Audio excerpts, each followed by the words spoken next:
All right, let's dive in.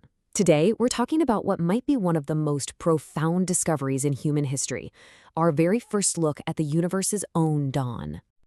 Just try to picture this. For hundreds of millions of years after the Big Bang, the entire universe was just nothing.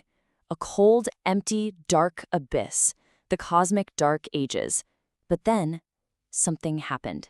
Something that changed everything, forever. And that's where our story really kicks off.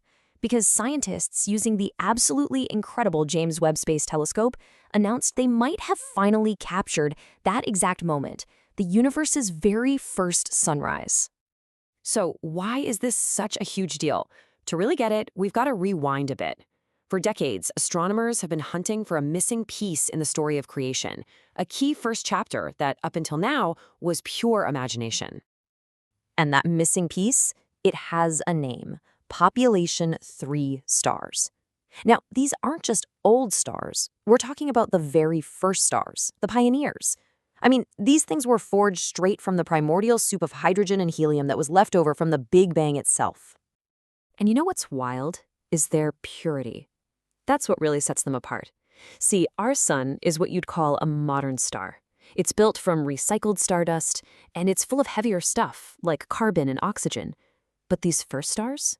Nope. They were totally pristine, made of nothing but the two simplest, lightest elements in the whole universe. And this is the key, right here.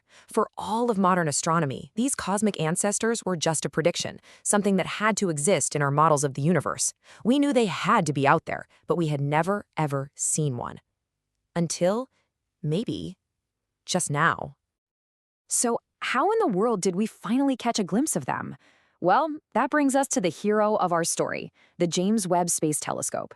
Because this thing isn't just a telescope, it's a time machine. You know, because light takes time to travel, looking super deep into space is literally the same thing as looking back in time. And Webb can peer past all the modern galaxies, past our own solar system, all the way back to that era right after the cosmic dark ages. The exact moment when those first stars were just starting to ignite. Just how far back are we talking about here?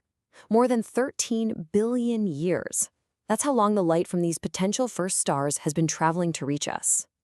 It started its journey back when the universe was basically a baby, way, way before our Earth was even a thought. And this is what Webb was made for.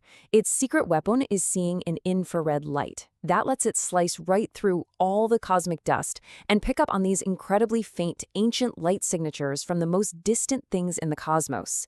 It's really the only tool we have that can unlock this hidden chapter of history.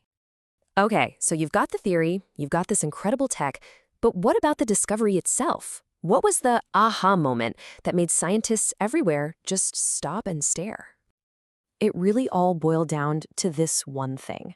Webb spotted these really specific, unusual patterns of light, and they were coming from galaxies over 13 billion light-years away.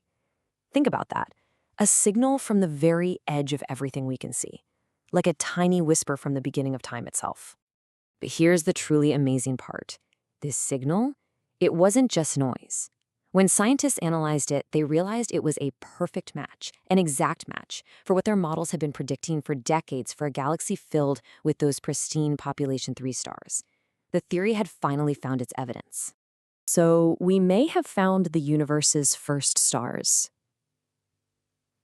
That's cool. But why does it matter to us, here on Earth, 13 billion years later? Well, because, honestly, it changes everything about how we understand our own cosmic origins. Look, if this holds up, it means that for the very first time, humanity is witnessing the precise moment the universe flicked the lights on. We are literally watching the end of the cosmic dark ages and the beginning of, well, everything else. What this discovery really gives us is a direct line, a cosmic family tree, if you will. It goes like this. Those first stars lit up, they lived their lives, then they died in these massive explosions. And in doing so, they forged the first heavy elements, carbon, oxygen, iron. Those elements then went on to seed the next generation of stars and planets. And eventually, on at least one of those planets, those very same elements came together to form life, to form us. So yeah, we are, quite literally, made of their ashes. And that's just the beautiful poetry of all this, isn't it? Every little beam of light that Webb collects from these objects isn't just data. It's like a message in a bottle that's been sailing across the cosmic ocean for billions and billions of years, and we're just now finally able to open it up and read what it says. This discovery is a total game changer. It opens up a whole new frontier for astronomy. For the first time, we haven't just theorized about the beginning, we've actually seen it. The first stars have finally started talking after an eternity of silence. So the big question now is, what else are they going to tell us?